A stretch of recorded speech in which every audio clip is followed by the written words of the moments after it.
and welcome back to another video.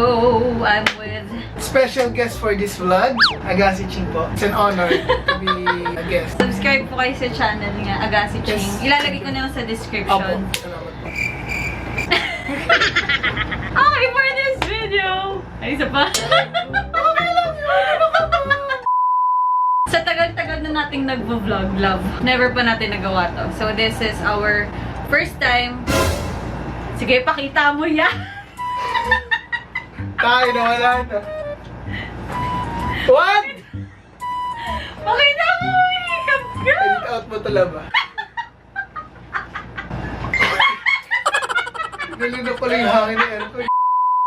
Anyway, ayun nga, first time lang namin gagawin ni Aga tong content na to. Kasi ako personally, parang ayokong nagbabasa ng mga ganitong klaseng comments. So, this is reading hate comments. Nag-check ako kanina lang. Sakit ng mata ko nga. Kanina pa ako nakatutok sa laptop. Hindi naman siya ganun kadami. Siguro mga 10%. Oo, mga ganun. Kasi meron akong, kung mapapansin nyo, yung comments sa vlog ko is di siya umaabot minsan ng 1,000. Meron settings sa YouTube Studio na pwede mong hindi ilabas yung comment na yun. May mga bad words, hindi talaga ako naglalabas ng mga ganun. Alam ni Aga yun. Alam ko. Kaya makikita nyo sa YouTube ko, hindi ganun karami yung comments kasi hindi lahat napapublish. Naka-held siya for review. So, yun yung ginawa ko kanina, inisa-isa ko. And wala naman talaga actually. Hindi naman ganun karami. Tapos paulit-ulit lang yung iba. And karamihan sa kanila, dami account. Yung kakagawa lang na account.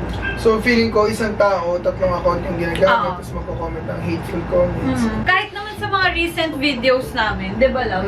Parang meron... Napapansin namin pare-parehas yung mga tao na nambabash. Pare-parehas yung mga Walang picture. sinasabi. Kunyari magka-comment siya na sa isang post na about sa isang topic, tapos yung second na comment niya similar dun sa topic niya. Ganun din. Parang dinudugtong-dugtungan niya. Hindi ko nga alam kung paano nila gagawa yun. Kung ilan bang gadget dapat ang meron para meron kang account sa ganito. Pwede rin namang isa lang eh. Magsa-sign out ka lang eh. Eh di effort nun kung 5 account sa isang tao. Alam mo kasi yung mga basher, nag-e-effort talaga sila para mapansin.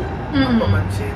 Totoo. And yun, talagang gagawin nila lahat para ano yung point nila na galit ako sa'yo, pansinin mo ako. Pag pinansin mo ako, yay. So yun, hindi naman dapat natin pinapansin yung mga basher, but dapat mas pinapansin natin yung mga nagmamahal sa atin. Kasi sila Actually, nag-e-effort din. doon sa held for review ko, sobrang daming hindi ko alam kung bakit sila naka-held for review, pero ang daming sobrang love tayo. Pinapakita natin kung sino talaga tayo, kung ano tayo sa harap ng camera. And kilala nila talaga tayo kasi matagal na sila talaga nanonood. So, sisimulan na Sorry. Game. Nakakaano kasi aircon eh. Okay. So, simulan na natin ang pagbabasa ng hate comments in 3, 2, 1. Meron ako nakuha lang na 18 comments. 18 lang. Sa libo-libong comments sa bawat vlog mo, 18 lang. Actually, Silly. first comment, pabebe. Sino? Ikaw o ako? Ako. Oh, baby. Oh, baby. Parang di naman. Parang si Jai nga yung pinaka hindi pa bebeng babae na nakasama ko kasi sobrang mas lalaki pa nga siya minsan sa akin gumalaw. Diba? Paano siya magiging pa bebe? May mga times na Oo. nalalambing siya pero hindi yung pa bebe kasi Lambing lang naman lambing, cute nga yun eh. Lambing yun. Inamin ko pa bebe ako minsan, pero sa kanya lang. Yung pabebe kasi na sinasabi nila, ang sa akin dating lambing yun and cute yun. Kung ganun ka magpabebe, di magpabebe ka na lang lagi, wala akong pake. Gusto ko pa yun. Haranahin kita, saan tayo mapunta? Kala niyo Ano yun lang? Sa mga nanonood ng friends, alam niyo yun. Next comment to Jai, improve your style. Si Aga, maganda pumorma. Help your GF and tell her the truth if baduy or what. Be simple and basic. Sa style daw. Hindi ko alam kung hate comment siya. Pangit ko ba pumorma? Hindi, gusto ko nga forma mo eh. Ako nga yung walang pake sa sarili kong dating. Pero Ulit-ulit na ngayon damit ko. Hindi, lately kasi nag-iiba yung forma mo than your usual. Dati kasi more on sweatpants ka lang, sweatshirts. Ngayon kasi nagde-dress ka, kakaibang damit ka na, which is ang dami mo nabibili sa Shopee. Nagtatry ka ng mga different combinations. Which is for me, I appreciate that kasi I know that you're trying to find new things, new diba? style. You're experimenting. And sa akin, okay yun kasi masaya ka dun eh. And it shows your creativity. So for me, it's okay. It's your style. And para sa akin, and I guess, I think lahat ng mga sumusuporta din sa atin kasi nakikita ko sa Twitter, sa Instagram na ngayon, hindi lang ikaw yung naabangan nila, pati yung pagporma mo dahil nag-i-improve na yung forma mo rin. At saka, oo, masaya kasi minsan mag-try ng mga bagong bagay. Binibili ko siya para gamitin. Hindi ko naman siya binibili para i-stock lang yan. So, might as well suotin. Tama yun. And okay lang, ano ko ba? Ang ganda nga ng style mo for me. Thank you. You're welcome. Pero kahit may style or wala kang style, maganda ka naman. Dahil dito.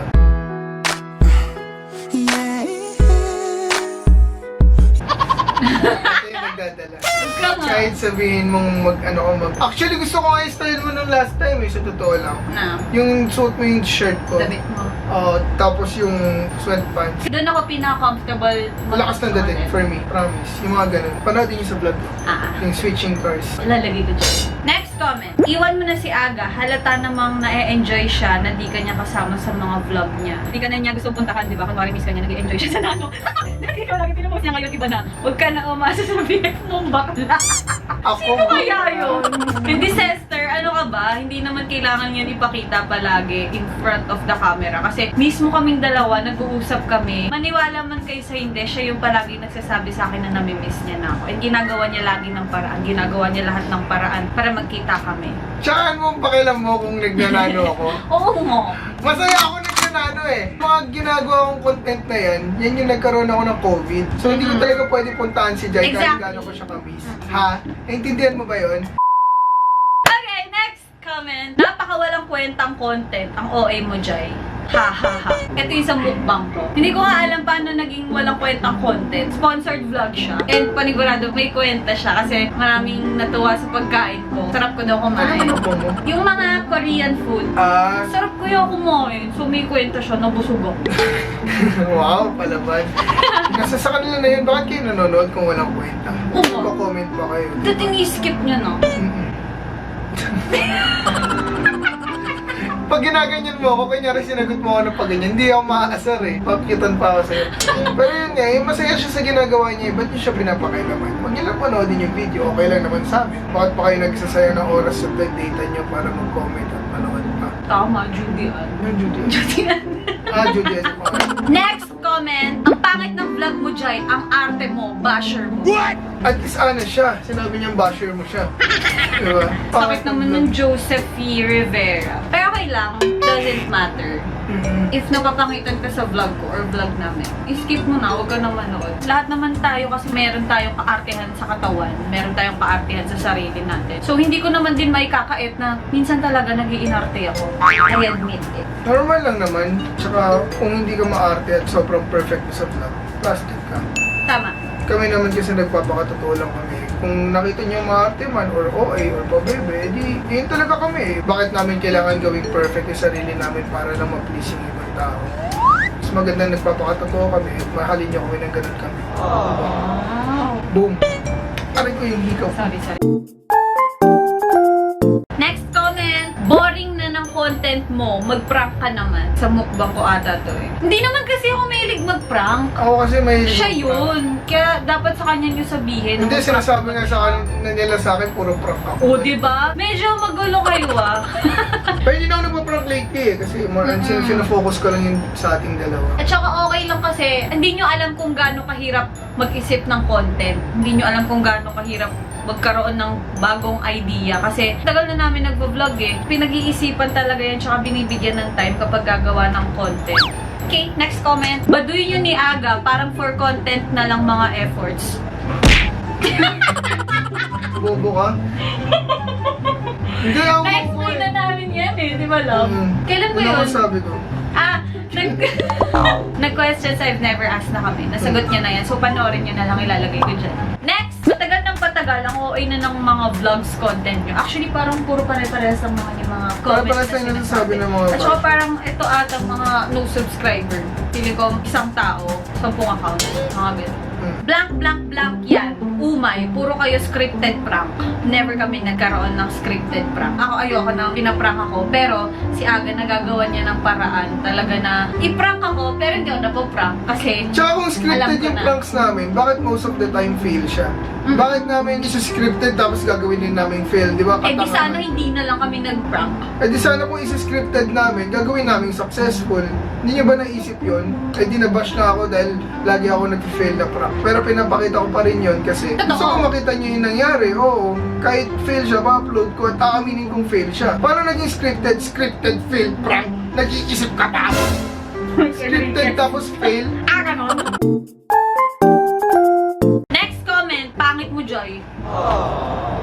Pangit mo, Lay! Kala mo, mas pangit ka.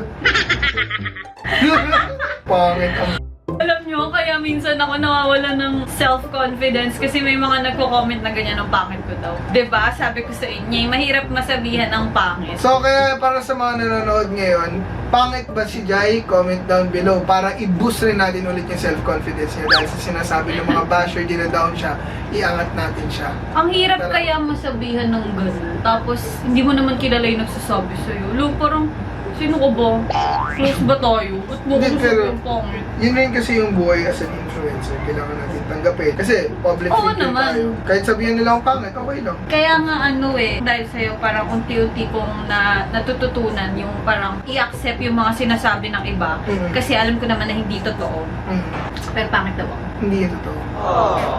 Kaya nga sabi ko sa kanila, i-comment down nyo talaga, honestly, kung pangit or maganda si Jaja. Pipilitin pa natin sila. Pa-comment ng maganda. Next comment! OA ni BF masyadong proud. Sa ano to love? Sa bawal judgmental. Unang-una, meron bang OA na proud? Siyempre kung nandun, kunyari papanoorin mo yung girlfriend mo or yung boyfriend mo sa stage magpa-perform or makikita mo sa TV, siyempre matutuwa ka. Mas okay na maging OA na proud kaysa hindi ka maging proud mo. Mas okay na maging okay na proud kasi walang pake. Feeling ko yung mga ganyan, yung mga na-hater na ganyan na sinasabing okay, masyadong proud, masyadong ganyan. Feeling ko kasi hindi nila nararamdaman yung gano'n. Or gusto nila maramdaman yung gano'n. Kaya yung defense mechanism nila, nag-hate sila sa iba kasi hindi nila makukuha sa sarili nila. True. Masama Sweet ba ba yun? hindi naman masama maging proud sa may namaan mo. I think it's one of the sweetest things nga eh. Na maging Nakakakilig. proud ka sa partner mo. Tsaka si Aga talaga sobra isa sa pinaka solid sumuporta. Siyempre, Jai ka fan ako. Okay, next. Sorry po, Sir Aga. Parang nagiging OA ka na po sa vlog. Parang di bagay sa'yo pagkasama mo yung Hugot and Choi. Bakit naman? I think nga masaya nga pagkasama ko sila eh. Mas lively. Oh, siguro ikaw na lang kasama ko, baka mas maging masaya tayo. Try natin. Isa. Okay, next comment. Puro na lang kayo mukbang. Sana tumulong naman kayo sa mga tao na may hirap. Tinulungan po kayo namin Romame subscribers. Hindi para sa inyo. Para sa mga tao, kahit half of your income sa mga tao na less fortunate.